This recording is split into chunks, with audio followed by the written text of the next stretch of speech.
Ashoka TV ప్రేక్షకులకు నమస్తే.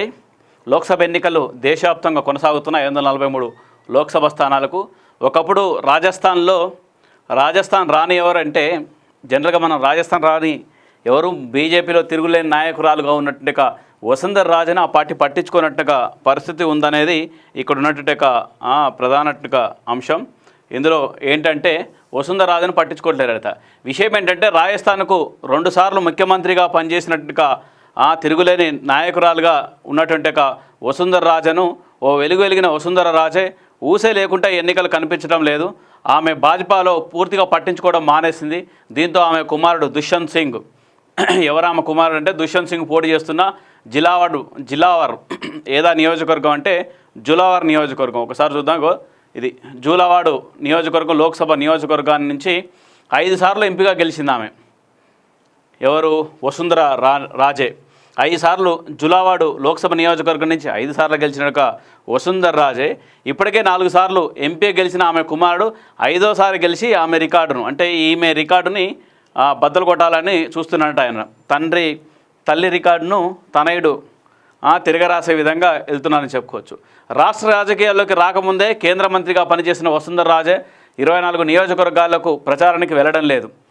ఒక్క నియోజకవర్గానికి పరిమితమయ్యారు. భాజపా జాతీయ ఉపాధ్యక్షురాలైన ఆమెను పార్టీ ప్రచార తారగా కూడా ఎంపిక చేయలేదు. అంటే స్టార్ క్యాంపెయినర్ కూడా ఎంపిక చేయలేదు. కంటి తుడుపుగా మేనిఫెస్టో కమిటీలో ఒక మెంబర్గా పెట్టేసి వదిలేశారు. లోక్సభ ఎన్నికల్లో వసుంధర మద్దతుదారులు పలువురికి భాజపా టికెట్లు దక్కలేదు. అభ్యర్థుల ఎంపికలో ఆమెను పెద్దగా సంప్రదించలేదు, పట్టించుకోలేదు.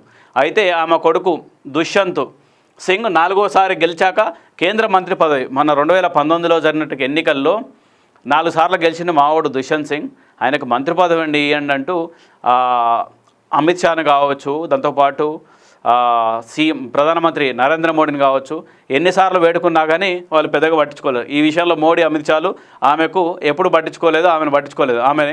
దీంతో ఆమె విభేదాలు తలెత్తినాయి. గత ఎన్నికల్లో జరిగినట్టుగా అసెంబ్లీ ఎన్నికల్లో ఒకరు కాదు, ఇద్దరు కాదు, ఏకంగా ఆమెకు సంబంధించిన వాళ్ళు 45 మంది ఎన్నికయ్యారు. 45 మంది ఎన్నికైనా కానీ ఎవరిని కూడా ఆమె సీఎం కావాలని ఎవరు చెప్పలేదు. అంటే విషయం జరిగిందంటే 45 మంది ఎమ్మెల్యేలు ఆమెకు సంబంధించిన వాళ్ళు గెలిచారు. ఇక తీరా చూసేసరికి ఢిల్లీ నుంచి ఒక లెటర్ వచ్చేసింది, ఒక స్లిప్ వచ్చేసింది.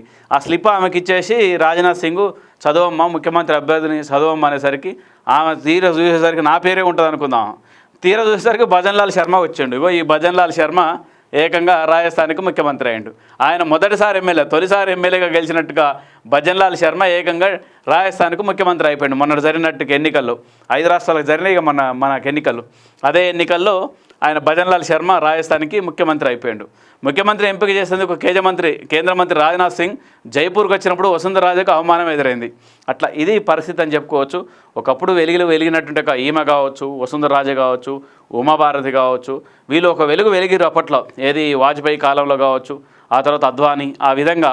కానీ ఇప్పుడంతా నడిచేదంతా బీజేపీ నడిచేదంతా ఒకటి నరేంద్ర మోడీ, రెండవది అమిత్ షా. వీళ్ళ కనుసరణల్లో కేంద్ర రాజకీయాలు ముఖ్యంగా బీజేపీ రాజకీయాలు నడుస్తున్నాయి కాబట్టి అంతే. అంటే ఇలాంటి వాళ్ళు గతంలో ఏం జరిగిందంటే వీళ్ళ ఆలోచన ఏంటంటే ఎప్పటి నుంచో పార్టీలో ఉన్నారు, వాళ్ళ అవసరాల మేరకే లాభపడ్డట్టు వాళ్ళని పక్క పెట్టేశారు. పార్టీకి ఉపయోగపడినటువంటి వాళ్ళని ఏదో ఒక విధంగా సెటిల్ చేశారు. పార్టీ కోసం పనిచేసిన వాళ్ళని మాత్రం ఏదో ఒక విధంగా సెటిల్ చేశారు. ఎక్కడైతే వాళ్ళు స్వలాభంతో కొంతమందిని తొక్కి వాళ్ళు మాత్రమే ఎదిగినటువంటి వాళ్ళని దూరం పెట్టారు. అందులో ఈమె కూడా ఉందా లేదన్నది దీన్ని బట్టి అర్థం చేసుకోవచ్చు. ఎందుకంటే 2 సార్లు ఆమె రాజస్థాన్కి ముఖ్యమంత్రిగా పనిచేసింది, 5 సార్లు జిలావాడ్ నుంచి 5 సార్లు ఎంపీగా పనిచేసింది. అయినా కానీ ఇప్పుడు కనీసం కేంద్ర హోంమంత్రి కావచ్చు, ప్రధాని నరేంద్ర మోడీ అపాయింట్మెంట్ దొరకనట్టుగా పరిస్థితి. ఇది వసుంధర రాజేకి సంబంధించిన రాజకీయ ప్రస్థానం.